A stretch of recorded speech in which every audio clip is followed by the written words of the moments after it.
How to pay for Milestone credit card bills. Hi everyone, welcome back to our channel. In this video, I'll show you how to pay your Milestone credit card.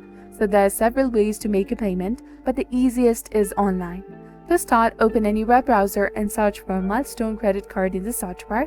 Hit enter in your keyboard and you will come across various websites. Click on the website that is indicating milestonecard.com.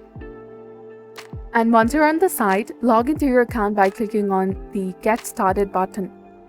By clicking on the My Account option, and then enter your username and the password in the first and the second field and click on the Login in order to successfully log into your account.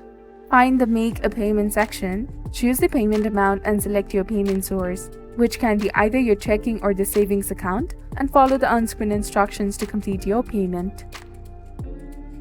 If you prefer to pay by phone, you can contact Milestone customer service at their toll-free number 1-833-053-330, and you can find this number easily on the Milestone official website and be ready to provide the necessary account information as it's required to process your payment over the phone.